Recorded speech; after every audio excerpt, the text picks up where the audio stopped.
strong. And I think that Carl Sagan sorry, I think I inhaled something. Oh no, don't die. Oh, Sasha's concerned. It's okay. I'm okay. I'm okay. I was feeling a little verklempt. A little bit verklempt. Talk amongst yourselves. Everyone talk amongst themselves. It's fine.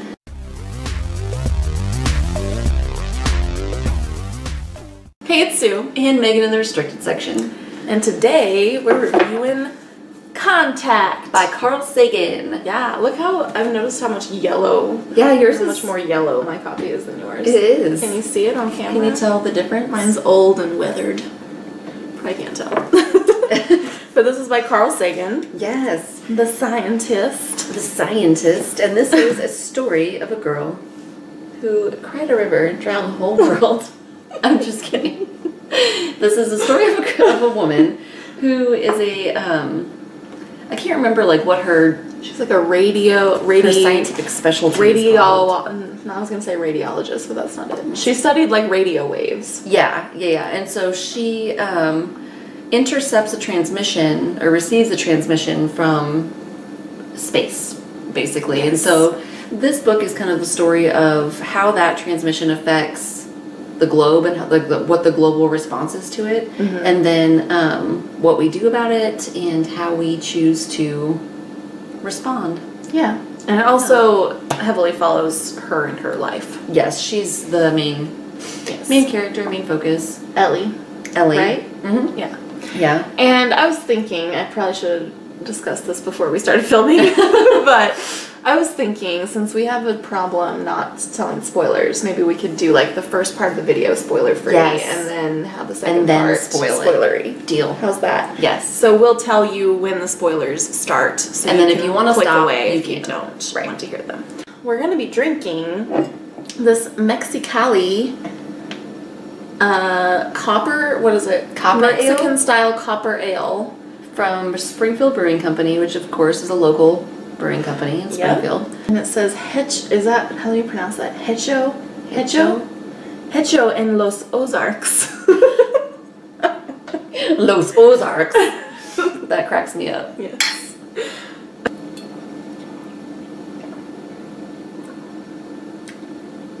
It's kind of different. I don't care for it.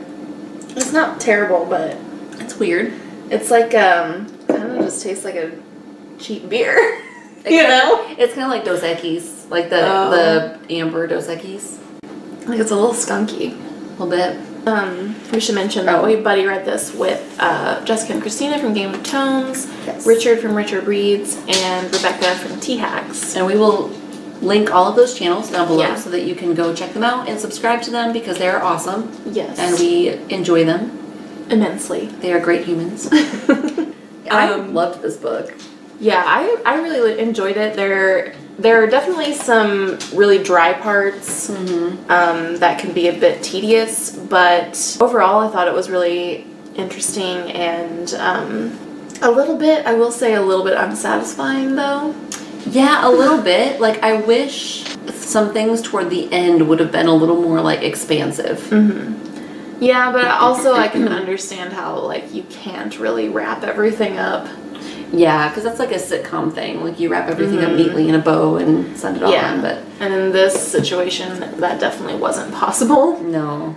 I did really enjoy it, and I enjoyed that Carl Sagan had some really like progressive ideas. The main character is a female scientist, and it does talk a bit about her, you know, the struggles she had to go through being a female a female in a male-dominated profession. I thought that was really awesome that because you know this was published in what, the 80s? I think so.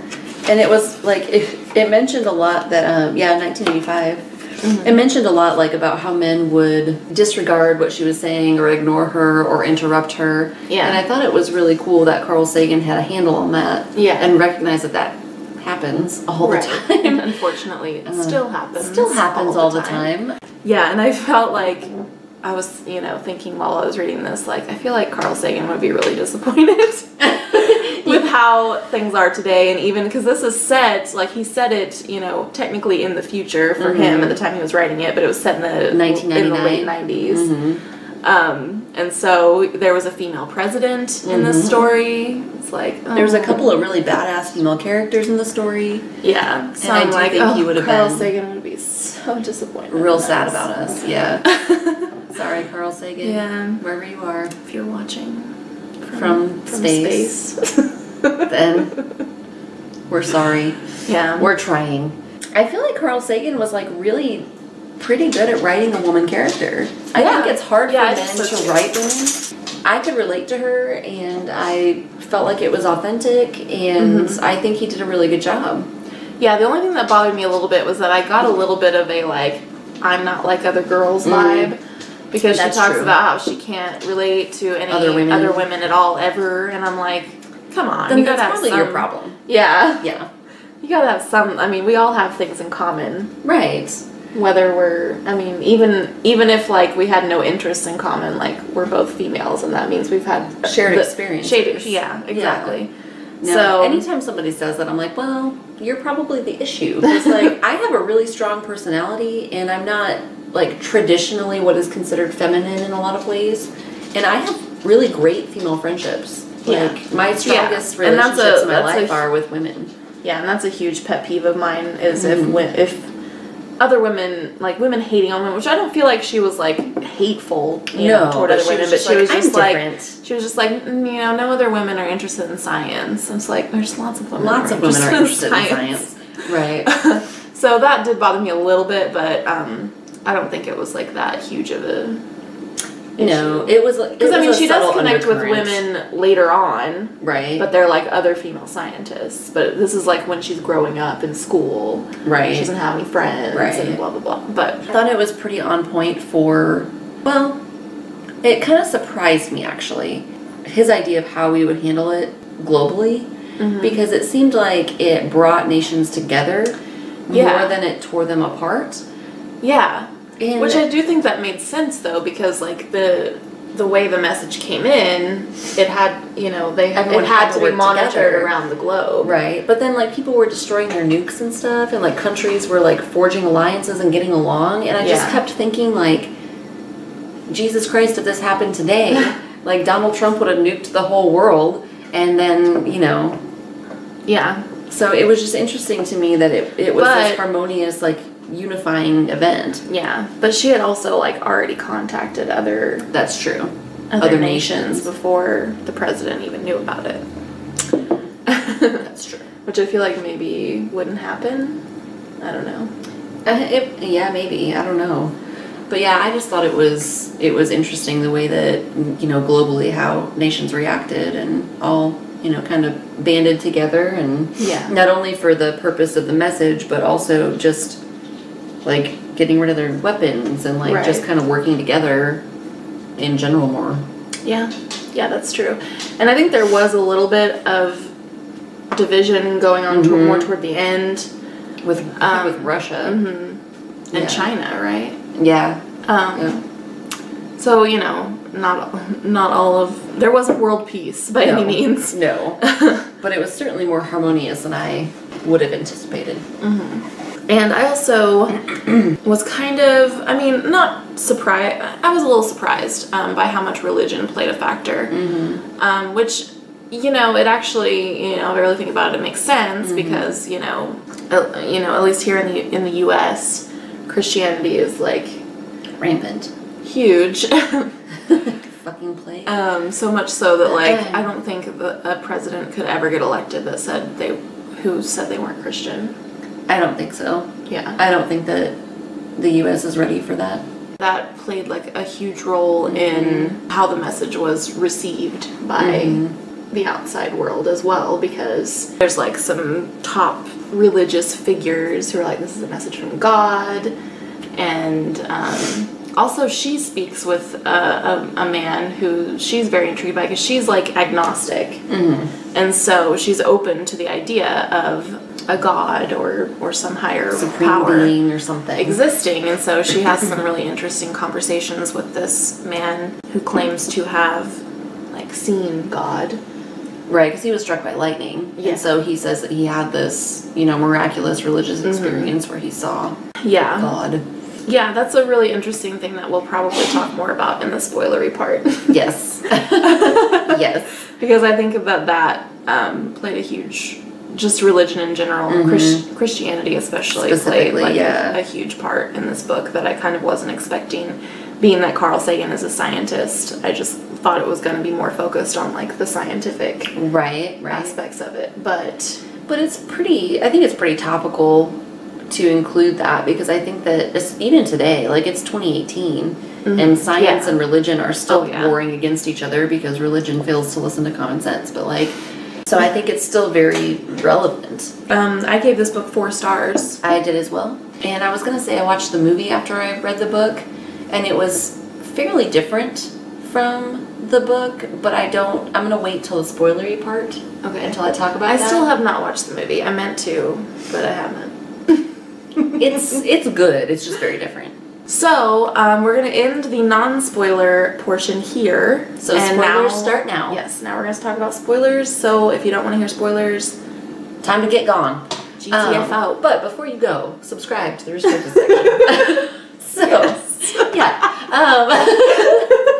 We're shameless. We're shameless. It's fine. Shameless plug. So now we're going to begin the spoilery part of our review. So yes. Here we go.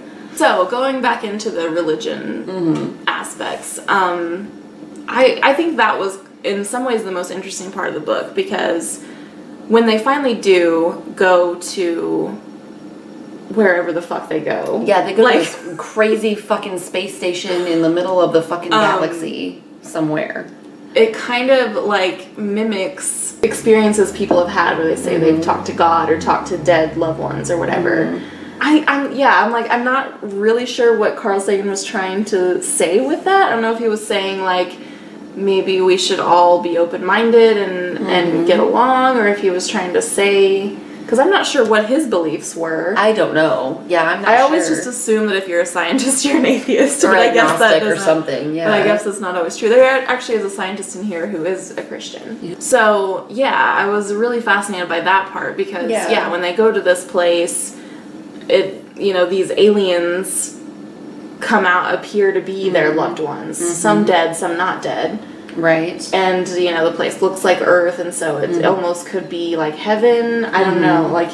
And then the aliens, it's revealed that these passageways or whatever that wormholes, wormholes that allowed space travel weren't even created by them. They were created by some other aliens who left a long time ago. They don't know anything about. Right. And so it's kind of implying, I think, that like these aliens perhaps created the universe, maybe, right? Because the aliens we have contact with are creating a universe themselves in a different place, and so I'm like, was Carl Sagan like an ancient aliens believer or something? I don't know. Was he maybe like trying to explain religious experience as like science, or like was he saying it's far more likely that there are that it's a scientific explanation, like extraterrestrials, than like a supernatural being, right? Because I buy. Like I think it's totally more likely that there are other forms of intelligent life in the universe than there's an all-powerful God who created everything. We could be like a 10-year-old alien science experience. Yeah, talk to fucking Stephen King about that. Read Under the Dome. I'm still bitter. I was thinking of The Simpsons when Lisa makes a little world in her petri dish. And they worship her as a god because she created. Funny. I was really fascinated with a lot of the religious conversations, just because I thought that was super realistic. The dude who was like more of a zealot than Joss. Yeah. I know people like him. Like I've talked to people like him. Yeah. So those people exist, and I think that those conversations people who are just happen. Like, I would call him like willfully ignorant. Oh yeah. Yeah.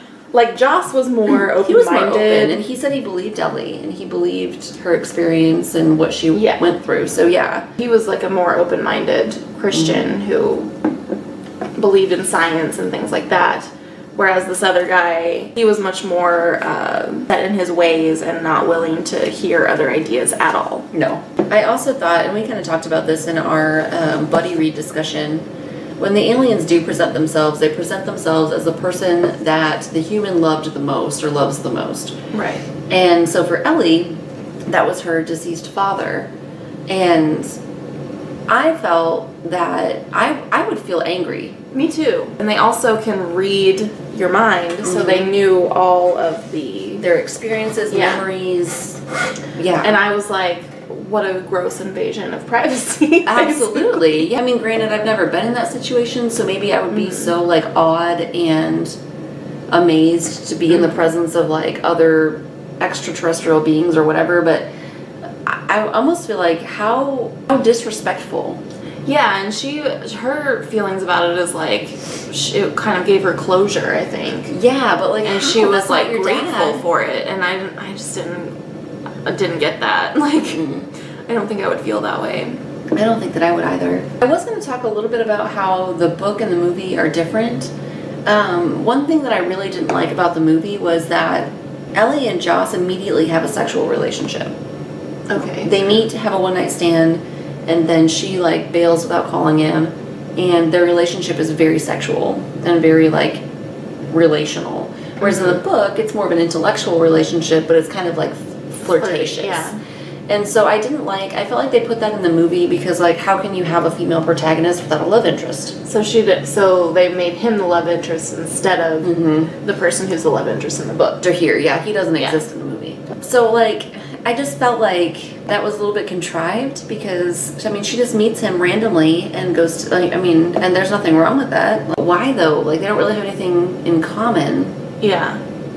Well, I was thinking, like, throughout the book, I was thinking, like, why is Joss even in this book? Right, why is he For here? a lot of it. And, I mean, I think probably he was because of the religious conversation, which didn't really have a huge impact, I don't think, until the end, after she has this experience on another planet.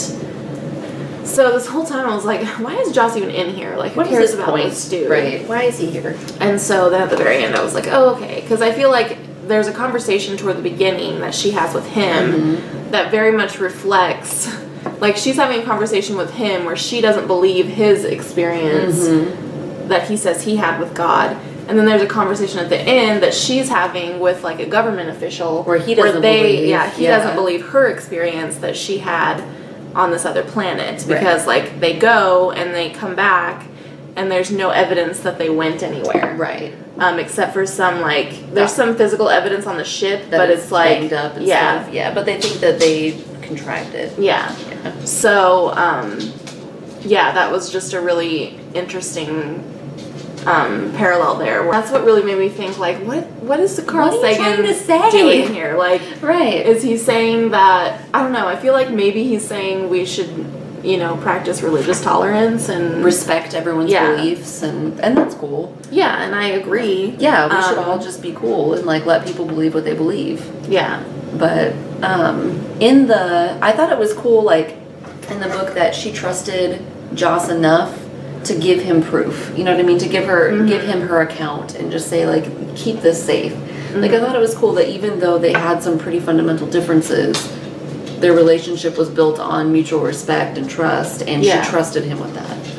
Yeah, and that's really interesting that they made him the love interest in the movie, I think, because unless they changed his character in the movie, I don't know, I haven't seen the movie, but, you know, they have such different beliefs. And so, yeah, I feel like maybe Carl Sagan was kind of trying to be like, let's all love one another. Let's all love one another, everyone get along. Yeah. What about you, Sasha? She's like, I want you to let me outside, bitch. SueCee, do you want to go outside? Hey, can you use your words? Okay. Oh, and in the movie, the ship is only big enough for one person. Oh, so is she the only one that goes? And then the proof is different. Because in the movie, like, she has all the video equipment and everything like that, and just like in the book, it gets erased, and it just records static. But she's gone for, like, 18 hours, and it records 18 hours of static, even though, like, they only see her disappear for a second. In the book, it's like a few seconds or a few minutes or whatever, but but it recorded. I thought in the book. No, you're right. Well, in the movie, it was a few seconds, but I think in the book it was longer. In the book, I don't think they disappear at all, do they? But they're in there for like 20 minutes. I don't think they see them disappear. Yeah. Well, in the movie, I guess she doesn't disappear, but, like, she falls. The things open up this, like, portal, but from the perspective of like everyone watching, it looks like she just dropped through it and landed, and so it doesn't look like she went anywhere. I see. But her video equipment recorded 18 hours of static. Okay. So there's different proof, but like no one discloses that, and no one tells anyone. Like the president knows, and like the guy like interrogating her, who's giving her such a hard time, he knows, but they don't tell anyone else.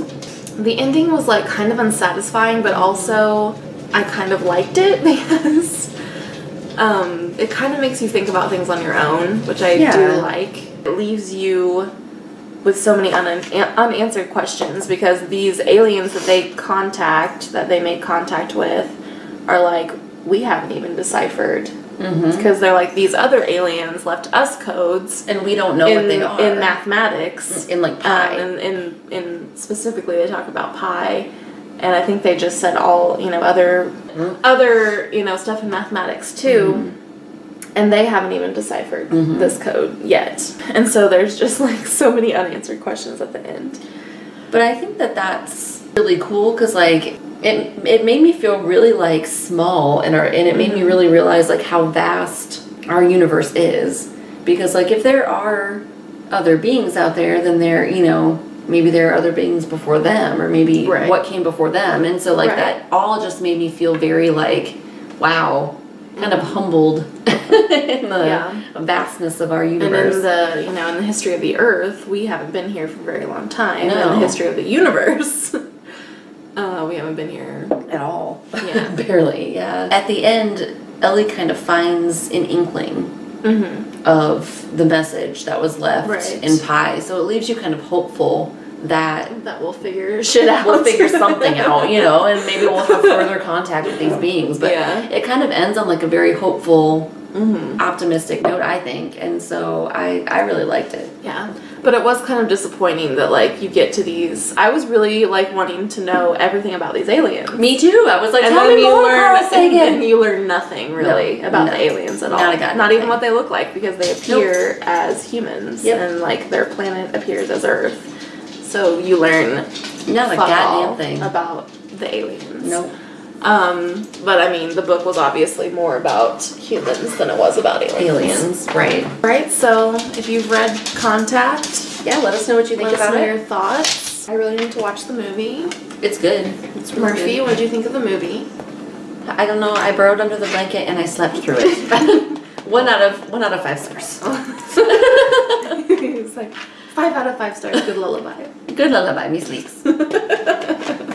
Beer. It's okay. It's not like fantastic, but it's alright. It's probably just not my style of beer, Yeah. It says enjoy with a lime, so it's probably like a Corona. It doesn't taste like Corona though, because Corona's like fucking skunky as shit. I've had Corona, I think, but I don't really remember what it tasted like. I only had it when I was already wasted. My older brother made me drink it, and I was like, this is the most disgusting shit I have ever put in my mouth. You gotta drink it with the limes to drown. He put a lime in it. Oh, he did? And it was like the skunkiest fucking bullshit. Ugh. Well, beer in clear bottles. Yeah, the sunlight fucks with it, so you're not supposed to put it in clear bottles. Yeah. Yeah, I've heard that Corona from the tap isn't as bad.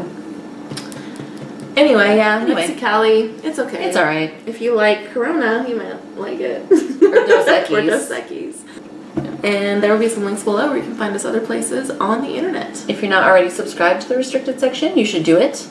There's plenty of Murphy to go around. There really is. Murphy makes frequent appearances. He does. And he's really cute, so even if you don't like us, you should subscribe just so you can see Murphy every once in a while. Because he's an internet celebrity. Aren't you, buddy? Are you an internet celebrity? You are. And we'll see you guys next time. Bye.